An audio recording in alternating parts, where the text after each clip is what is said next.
안녕하세요. 꿈라디오 도윤에 오신 것을 환영합니다. 저는 30대 중반 이준희입니다. 제게는 목숨보다 소중한 분이 한 분 계시는데요. 바로 저희 아버지세요. 하지만 사실 그분은 제 친아버지는 아니십니다. 홍길동 이야기가 떠오르시죠? 아버지가 없으면서도 아버지가 있는 저희 이야기를 들려드릴게요. 애비 없는 자식, 어렸을 때부터 늘 저를 따라다니던 말이었어요. 그 말을 처음 들었던 건 어릴 적 어머니를 따라 시장에 갔을 때였습니다. 어머니는 시장에서 나무를 파셨는데 그 모습을 못마땅해 하시던 채소가게 사장님이 있었습니다. 그 사장님은 꼭 가장 아픈 말을 골라서 어머니의 마음을 찔렀어요. 애비 없는 자식 데리고 와서 청승 떠는 게 자랑이야? 얼굴 반반한 걸로 장사도 모자라 이제는 애까지 앞세워 동정심이나 얻으려는 속셈인가 보지? 당시 저는 아직 어렸기에 그 아주머니의 말을 다 이해하진 못했지만 어머니의 창백한 얼굴을 보고 나쁜 얘기를 들었다는 걸 어렴풋이 알 수 있었어요.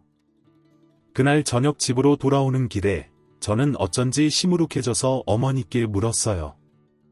엄마, 애비 없는 자식이 뭐야?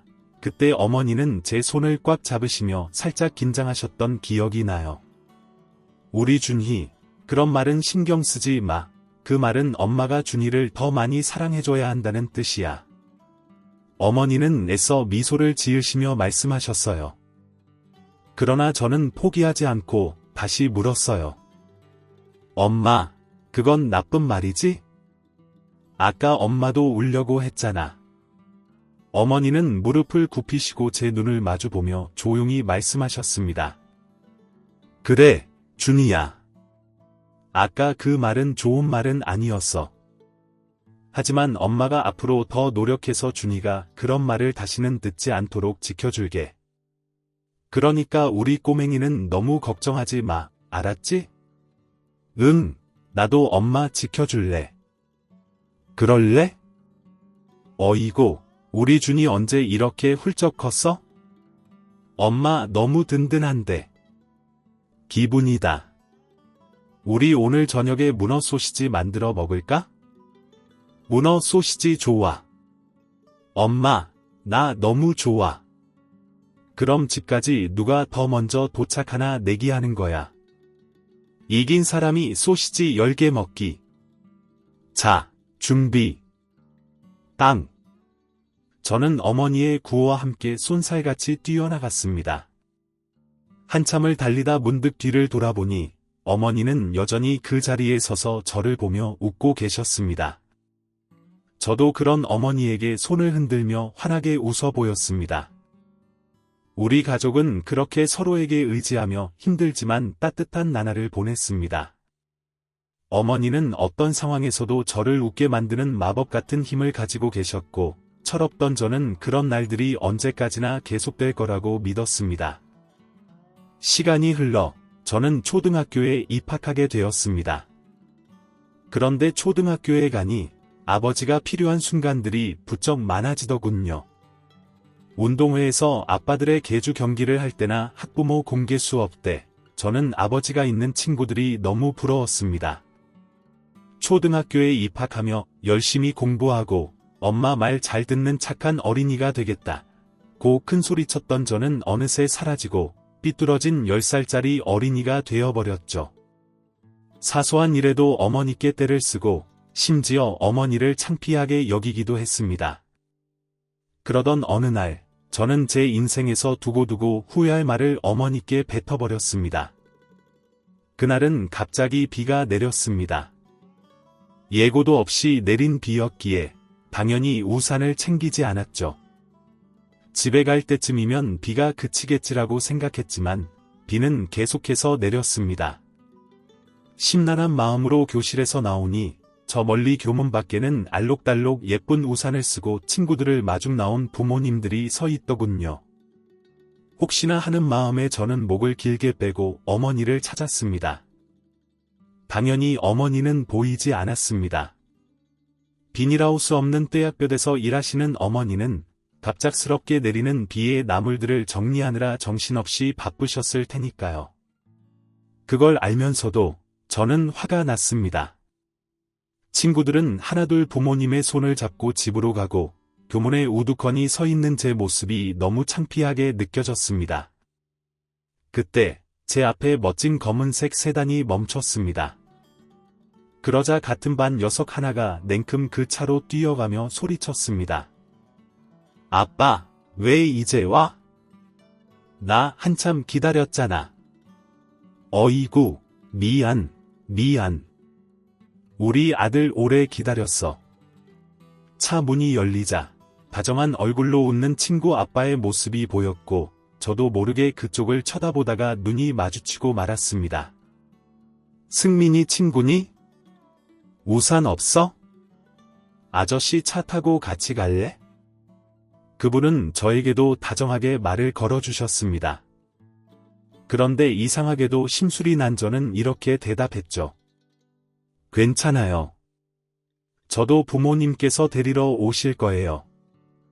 그러자 친구 녀석은 얄밉게 안전벨트를 딸깍 채우고는 저를 쳐다보며 말했습니다. 야, 너 아빠 없잖아. 그냥 타. 순간 얼굴이 화끈거리고 주체할 수 없는 창피함과 분노가 밀려왔습니다. 나도 아빠 있거든. 알지도 못하면서 그렇게 소리치고는 학교를 벗어나기 위해 뛰기 시작했습니다. 비가 세차게 내리는 것이 오히려 다행일 정도로 눈물과 콧물이 범벅이 되어 달리고 또 달렸습니다. 세상 사람들 다 있는 아빠가 왜 나는 없는 걸까? 이상하게도 자꾸 엄마가 원망스러웠습니다. 얼마나 달렸을까요? 시장 모퉁이에서 여전히 나물 정리를 하고 계신 어머니가 보였습니다. 저는 그 길로 어머니께 달려가 따지듯 물었죠. 엄마, 비가 이렇게 오는데 나 데리러 오지도 않고 무슨 엄마가 이래? 무슨 엄마가 이러냔 말이야. 준이야, 아니, 이 비를 다 맞고 온 거야? 친구한테 우산 같이 쓰자고 하면 되잖아. 다른 애들은 다 엄마, 아빠가 데리러 왔는데 나만 혼자 남았단 말이야. 엄마 미워, 밉다고. 준이야, 엄마가 가게 정리하느라 미안해. 아이고, 이 비를 다 맞아서 어떡해? 얼른 집에 가자, 응? 감기 걸리겠어. 싫어. 다 필요 없어. 엄마는 바보야. 엄마가 바보라서 아빠가 술만 마시다가 우리를 버린 거야. 준이야, 너, 그게 무슨 말이야? 지난번에 옆집 할머니들이 하는 얘기 다 들었어. 아빠가 엄마 버린 거라면서. 어머니의 충격을 받은 얼굴을 보고도 저는 멈출 수가 없었습니다. 엄마 때문이야. 다 엄마 잘못이야. 나는 이제부터 아빠랑 살 거야. 나 혼자서 아빠 찾으러 갈 거야. 준이야. 그 말을 끝으로 저는 뒤를 돌아 목적지도 없이 뛰기 시작했습니다. 뒤에서 어머니의 목소리가 들렸지만 무시했죠. 그러나 10살짜리 어린애가 갈 곳은 없었고 저는 결국 집으로 돌아왔습니다. 아까 내가 너무 심했나? 아니야, 엄마가 나빠. 그래도 아까 엄마 슬퍼 보였는데. 이런저런 생각을 하며 집으로 돌아가는데 담임 선생님께서 우산을 들고 저희 집 문 앞에 서 계셨습니다. 선생님. 준이야, 너 어디 갔다 온 거니? 네, 그냥 동네에 있었어요. 준이야, 놀라지 말고 들어. 병원에서 학교로 연락이 왔어. 어머님께서 교통사고를 당하셔서 지금 병원에 계셔. 네? 엄마가요? 어디 병원인데요? 우리 엄마 많이 다치셨어요? 지금 선생님이랑 같이 가보자. 저는 선생님의 차를 타고 병원으로 달려갔습니다. 괜찮을 거야. 아무 일도 없을 거야. 그렇게 애써 마음속으로 되뇌이며 병원에 도착하자마자 저는 응급실로 달려가 소리쳤습니다. 엄마! 엄마 어딨어? 미친 듯이 소리치며 응급실을 뛰어다니는 저를 보고 한 간호사가 다가와 뭐라 말을 걸었습니다. 그런데 이상했습니다. 분명히 무슨 소리를 들었지만 세상이 빙빙 돌고 귀에는 윙윙거리는 소리가 들려서 간호사의 말을 도무지 알아들을 수가 없었습니다. 그렇게 멍하니 서 있자 간호사는 저를 어디론가 데려갔습니다. 그리고 그곳에 어머니가 계셨습니다. 준이야, 당장이라도 따뜻한 목소리로 저를 불러줄 것만 같았지만 어머니는 그저 누워 계실 뿐이었습니다. 저는 떨리는 다리로 간신히 어머니가 누워있는 침대로 걸어갔습니다. 엄마, 나왔는데. 엄마, 눈 좀 떠봐. 엄마, 아까 나 때문에 화났잖아. 일어나 봐, 엄마. 엄마, 나 무서워. 무섭단 말이야. 김선아님, 오후 3시 40분 사망하셨습니다.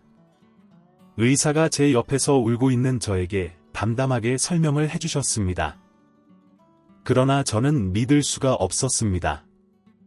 아니, 믿고 싶지 않았습니다. 아니에요. 우리 엄마 지금 나 때문에 화난 거예요.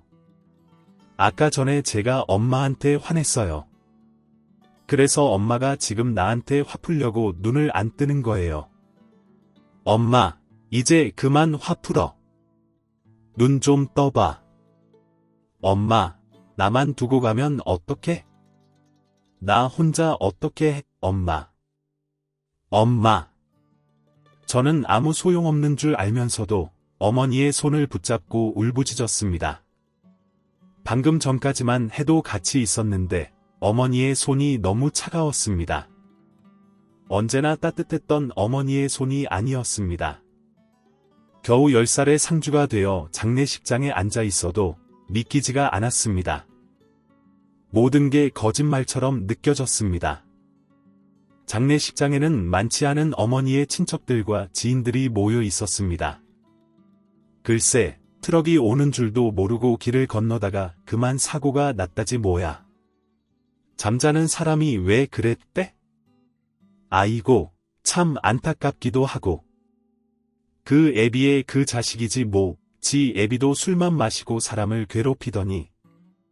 그나저나 저 아이는 이제 어떻게 하나? 작은 집이 맞겠지? 제가 맡으라고요? 안 돼요. 우리 딸 이번에 아기 낳은 거 몰라요? 나는 그거 하나도 힘든데. 나도 사정이 있어. 난 작년에 무릎 수술했잖아. 그럼 저 애는 어떻게 해요? 할 수 없지. 고아원에 데려다 줘야겠네. 조문객들 사이에서 갑자기 찢어질 듯한 날카로운 고함 소리가 들렸습니다.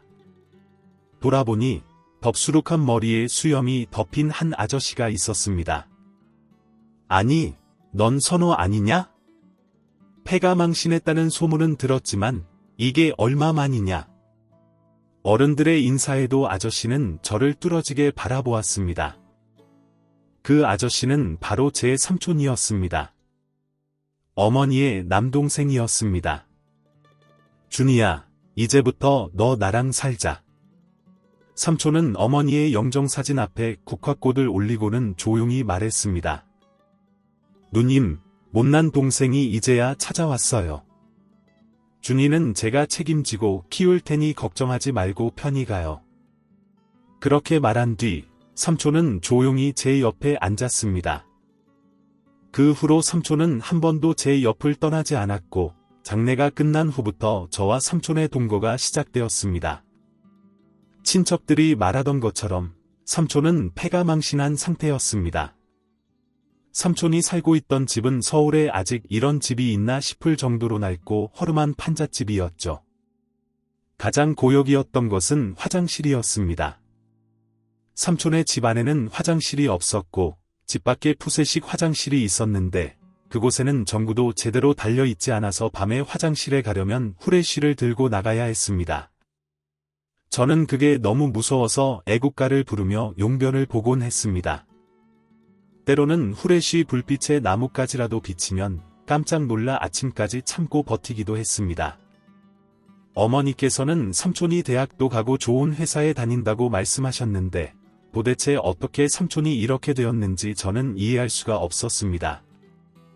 그래도 저는 삼촌과 함께 지내는 것이 좋았습니다. 비록 형편은 어려웠지만 삼촌은 늘 제 밥상에 계란 프라이를 빠지지 않게 해주실 정도로 저를 아껴주셨습니다. 왜 나만 먹어? 삼촌도 같이 먹자. 삼촌은 아까 점심 많이 먹어서 괜찮아. 준이 많이 먹어. 나중에야 알았지만 사실 삼촌은 저를 책임질 경제적 여유가 전혀 없었습니다. 10년 전 삼촌은 보증을 잘못 써서 큰 빚을 지게 되었고 사채업자들이 매일같이 회사에 찾아오는 바람에 결국 회사를 그만둬야 했다고 합니다. 그래서 삼촌은 낮에는 온 동네를 돌아다니며 고물을 주우시고 밤에는 대리운전을 하며 빠듯한 생활을 이어가고 계셨습니다. 중학교를 졸업할 때쯤 저는 혼자 고생하시는 삼촌을 더 이상 두고 볼 수 없어서 고등학교에 가지 않겠다고 선언했습니다. 삼촌과 함께 돈을 벌겠다는 생각이었죠. 하지만 삼촌은 절대 허락하지 않으셨습니다. 그때는 제가 삼촌과 살면서 그렇게 화난 삼촌을 본 적이 없었습니다. 안 돼.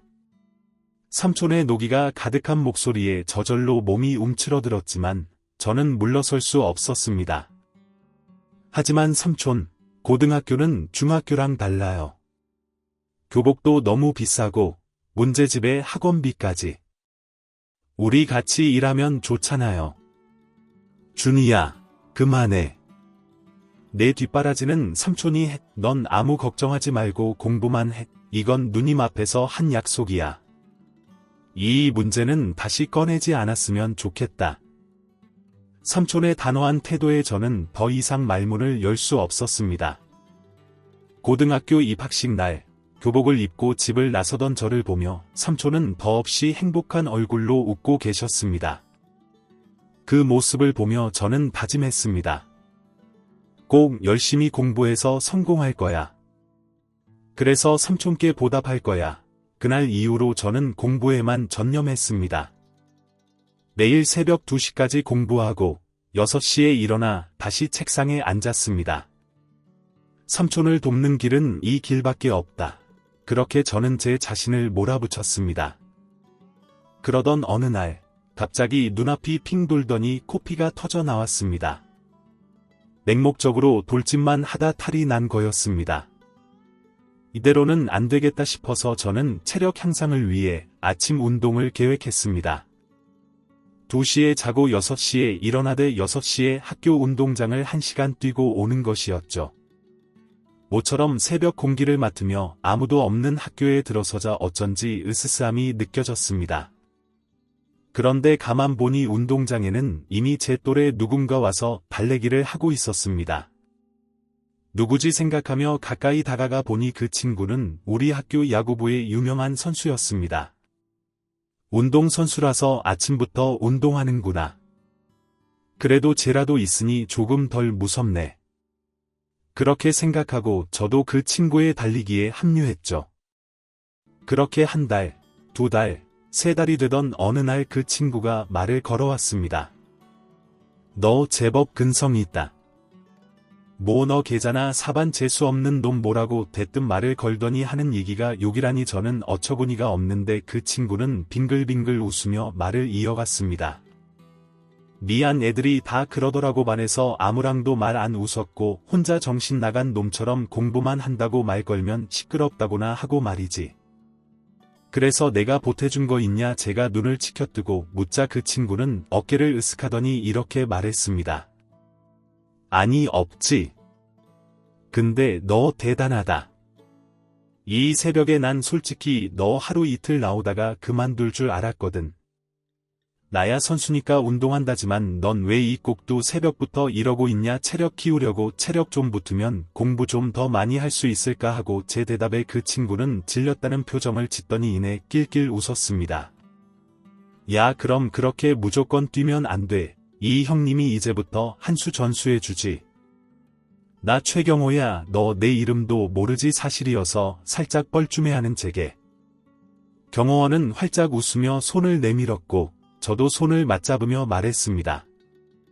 난 이준이. 그 후로 경호와 저는 매일같이 운동장에서 운동을 했습니다. 어렸을 때는 아빠가 없다고 따돌림을 당했고 어머니께서 돌아가시고 난 후로는 어려운 가정 형편까지 더해져서 딱히 친구를 사귈 기회가 없었던 저는 경호와 보내는 시간이 매우 즐거웠습니다. 저에게 경호는 생애 처음으로 사귄 친구였던 거죠. 그러나 삼촌에 이어 두 번째로 제 삶의 빛이 되어준 경호에게 어느 날 불운이 닥쳤습니다. 고교 야구 유망주 손목 인대 끊어져 지역 신문에까지 보도될 만큼 경호의 부상은 심각한 것이었고 결국 경호는 장기적인 부상 치료에 들어가야만 했습니다. 그렇게나 밝았던 경호의 얼굴은 눈에 띄게 어두워졌고 학교에도 잘 나오지 않게 되었습니다. 그러자 저 역시 예전에 그 재수 없는 농으로 돌아가려고 하고 있었죠. 그런 저를 보다 못한 삼촌께서 이렇게 말씀하셨습니다. 준이야, 지금은 친구랑 같이 우울할 때가 아니라 내가 친구를 위해 할 수 있는 일이 무엇일지 찾아볼 때인 거 아닐까? 이렇게 쉽게 친구 손을 놔버릴 거니? 그 말에 저는 정신이 번쩍 났습니다. 어머니를 잃고 삶의 의미를 잃어버린 제게 삼촌이 그래주셨던 것처럼 저 역시 친구를 도와야 한다는 것을 삼촌이 깨우쳐 주셨던 겁니다. 저는 다른 건 몰라도 컴퓨터로 하는 것은 무엇이든 자신 있었기 때문에 학교 친구들을 대상으로 경호를 위한 응원 메시지 남기기 페이지를 개설했습니다. 결과는 대성공이었습니다. 학교 친구들을 시작으로 지역 사람들, 나아가 전국에 있는 사람들이 경호에게 따뜻한 응원을 남겼습니다. 사람들의 바람이 전해진 걸까? 다행히 경호는 무사히 손목 수술을 마칠 수 있었죠. 우리는 다시 서로의 미래를 응원하는 친구 사이가 되었습니다. 이 모든 것이 삼촌의 깨우침이 없었다면 할 수 없었던 일이었죠. 시간이 흘러 고3이 된 저는 당연하게도 컴퓨터 공학과에 지원하였고 그렇게 원하는 대학에 입학하게 되었습니다. 사실 학비가 걱정되어 대학교에 가는 것은 기대도 하지 않았었지만 이번에도 삼촌은 등록금을 구해 오셨더군요. 그 즈음에 삼촌의 어깨와 팔목에는 파스가 점점 늘어갔습니다. 삼촌, 요즘에 왜 이렇게 파스를 많이 붙여? 아유 이놈아, 너도 내 나이 되어봐라. 잔소리 말고 얼른 공부나 해. 이유를 물어도 삼촌은 귀찮다는 듯 시큰둥하게 대답하고 손을 휘휘 저을 뿐이었죠. 저는 그럴수록 더 이를 악물고 공부에 매진했습니다. 그리고 마침내 동기들과 함께 병원 치료 앱을 개발했죠. 병원을 단순히 찾아주는 앱이 아닌 스포츠 선수들이 실제로 다니는 유명한 병원을 소개하고 연결해주는 앱이었는데 여기에는 경호의 도움이 컸어요. 녀석은 고등학교 때만은 아니더라도 이름 있는 프로야구 선수가 되었거든요. 틈새 시장을 겨냥했기 때문이었는지 결과는 대박이었습니다. 어느 날 저는 한 잡지사와 인터뷰도 하게 되었습니다. 젊은 나이에 이렇게 큰 성공을 거두는 게 쉽지는 않은 일인데요. 치료와 스포츠 그리고 컴퓨터를 합한 사업이라니 굉장히 특이해요. 이준희 대표님이 이런 사업을 구상하게 된 배경이 있을까요? 라는 기자의 질문에 저는 이렇게 대답했습니다. 어릴 때 고아가 된 저를 삼촌께서 맡아주셨어요. 그리고 지금의 저를 만들어주시기 위해 너무나 큰 희생을 하셨죠. 어릴 때 저는 삼촌과 단칸방에서 지냈는데 하루도 삼촌의 파스 냄새를 맡지 않는 날이 없었어요. 그럴 때마다 좋은 의사 선생님께 삼촌을 치료받게 해드리고 싶다는 생각을 했습니다. 그리고 평소에 부상을 달고 사는 운동선수들이라면 누구보다 치료에 대해 잘 알 테니까 두 분야를 합쳐본 거죠.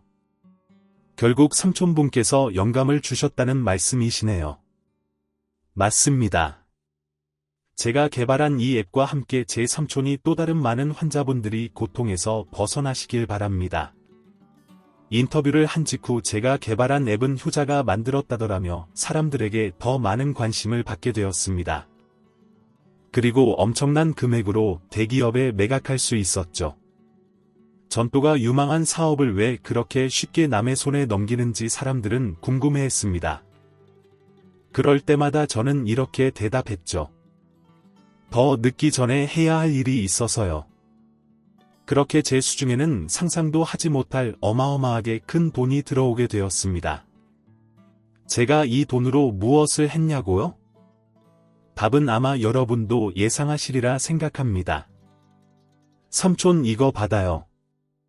이게 뭐냐? 삼촌은 제가 건넨 봉투를 열어보시더니 잠시 말씀이 없으셨어요. 그리고는 다시 봉투를 제 쪽으로 밀며 이렇게 말씀하셨죠. 돼야. 내가 힘들게 번 돈인데 넣어도. 저는 다시 봉투를 삼촌에게 건네며 말했습니다. 삼촌 엄마가 돌아가시던 날 기억해요. 그때 삼촌이 없었다면 나는 아마 벌써 죽었을 거야.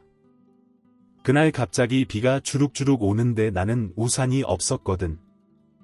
다른 애들은 엄마가 다 우산을 들고 마중 나왔는데 우리 엄마는 일하느라 날 데리러 오지 못하셨지.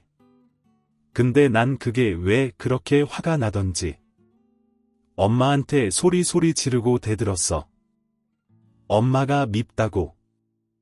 그러니까 아빠한테 버림받은 거라고 그런 용서받지 못할 소리까지 했었어.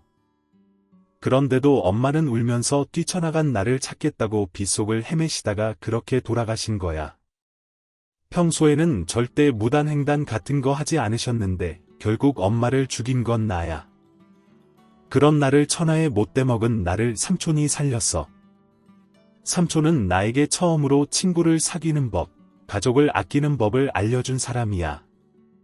엄마를 닮은 삼촌이 없었으면 난 살아갈 이유가 없었어. 그러니까 삼촌 이 돈 받아요. 삼촌은 이 돈 받을 자격이 있어. 저는 눈물에 목이 메었습니다. 어머니께서 돌아가신 뒤 겁이 나서 죄책감에 한 번도 꺼내지 못한 말들이었습니다. 삼촌은 그런 저를 끌어안으시더니 눈물을 터뜨리셨습니다. 준이야 이놈아 여태까지 그런 무거운 짐을 지고 산 게야. 아이고 이놈아 내가 너를 살리다니. 당치도 않은 소리. 오히려 내가 없었다면 내가 살 이유가 없었을 거다. 삼촌은 말씀을 이어갔습니다. 부모복 없는 건 팔자인 건지 나도 너처럼 부모님을 일찍 잃었단다. 그래도 나에겐 네 엄마, 누님이 계셨지. 누님은 나에게 아버지이자 어머니였어. 누님은 내 학비를 벌겠다고 그 어리고 예쁜 나이에 모든 걸 다 포기하고 새벽부터 공장에 나가셨지. 내가 좋은 옷 입고 좋은 학교 다니는 동안 누님은 그렇게 시들어 가셨던 거야. 그래서 네 아버지 미안하지만 그 호랑말코라고 불러도 시원치 않은 룸에게 넘어가셨던 게지. 그놈은 처음부터 누님이 힘들게 모으신 돈에만 목적이 있었는데 내가 조금만 누님의 외로움에 신경 썼다면 그런 일이 벌어지지 않았을 텐데 학교 다닌다고 회사 다닌다고 바빠서 모른 척했지. 아니 어쩌면 내심나는 누님이 창피했는지도 몰라. 그렇게 정신을 차려보니 누님의 뱃속에 준이 내가 생긴 후더구나. 그런데 그놈은 뻔뻔스럽게도 누님을 나 몰라라 하는 거야. 난 이제라도 그놈에게 찾아가 누님을 책임지라고 멱살을 잡고 으름장을 놓았지. 그런데 그놈은 눈도 깜빡하지 않고 이렇게 말하더구나. 자기가 이제 사업을 할 건데 돈이 필요하다고 잘나가는 처남덕 좀 보자고 그러면서 나에게 보증을 서라고 하더구나. 그러면 네 누나와 결혼하겠다고 하면서 말이지.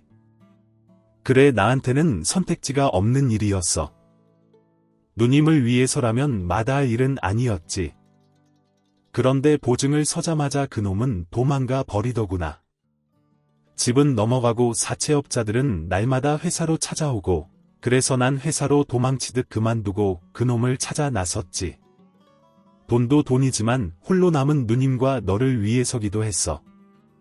우여곡절 끝에 어느 시골 다방에서 그놈을 찾아내 경찰에 넘겼지만 참 웃기는 세상이지. 알코올 중독자인 그놈은 그놈의 술 때문에 감염이 되더구나. 그러더니 얼마 못 가 그 술 때문에 죽었다는 소리가 들려왔어. 그 치가 떨리던 놈이 그렇게 되고 남은 건 결국 산더미처럼 불어난 빚뿐이었어. 사채업자들에게 쫓기는 통해행여 누님까지 위험해질까 그 후로 쭉 너희 모자와 거리를 둘 수밖엔 없었단다. 살림살이가 조금 나아지면 꼭 누님을 돕고 싶었는데 결국 누님을 쏙 빼닮은 너에게 나는 또 이렇게 은혜를 입는구나. 준이야. 긴 이야기를 마치신 삼촌은 어쩐지 후련한 듯 회한에 젖은 듯한 눈으로 저를 쳐다보셨습니다. 저는 씩 웃으며 삼촌에게 말했습니다. 그럼 우리는 서로를 살린 거네요. 삼촌 그게 그렇게 되나? 삼촌도 저를 마주보며 웃으셨습니다. 그래도 옛날에 그 푸세식 화장실은 좀 너무했어. 저는 삼촌을 향해 일부러 과하게 눈살을 찌푸리고 코를 틀어막으며 말했고 삼촌은 이놈이 하면서 제 등짝을 한 대 차례 싹 때리셨습니다. 그리고는 누가 먼저랄 새도 없이 푸앗하고 웃음을 터뜨렸습니다. 아마 그날이 어머니께서 돌아가시고 난 뒤 삼촌과 저 둘 다 처음으로 시원하게 웃은 날이었을 겁니다. 며칠 뒤 저는 삼촌과 함께 제2금융권과 사채업자들의 사무실을 돌며 삼촌의 빚, 아니 아버지라고 부르고 싶지도 않은 작자가 남긴 빚을 모두 청산했습니다. 마지막 빚까지 갚은 뒤 집으로 돌아오면서 저는 잠시 걸음을 멈추고 앞서 걷는 삼촌을 바라보았습니다. 조금이나마 가벼워 보이는 어깨를 가만히 보고 있자니 어쩐지 마음이 따뜻해지는 것 같았습니다.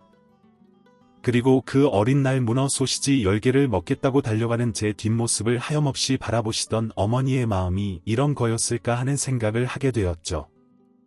몇 걸음 먼저 걸음을 옮기시던 삼촌이 환히 웃는 얼굴로 문득 뒤를 돌아보셨고 저는 예전에 엄마께 그러했듯이 삼촌을 향해 마주 웃으며 손을 붕붕 흔들어 보였습니다. 실로 오랜만에 맞이하는 따뜻한 날들이었죠. 그로부터 한 달쯤 시간이 흘렀습니다. 저는 지금 한 아파트 입구에서 삼촌을 기다리고 있습니다. 3시에 만나기로 했으니까 이제 한 5분 뒤면 도착하시겠네요. 아니 왜 집 놔두고 쓸데없이 밖에서 만나자는 거냐 고 의아해하는 삼촌에게 저는 왕거미가 나오는 집 싫어서 그런다 왜 하고 대답할 겁니다. 그리고는 저를 째려보는 삼촌의 손을 가만히 잡고 305동 1101호로 들어갈 겁니다.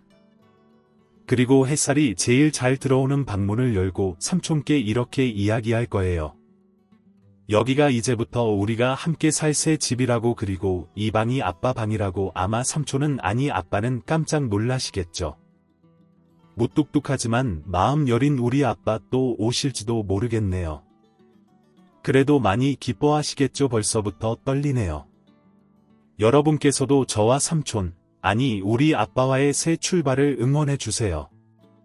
감사합니다. 지금까지 사연 들어주셔서 감사합니다.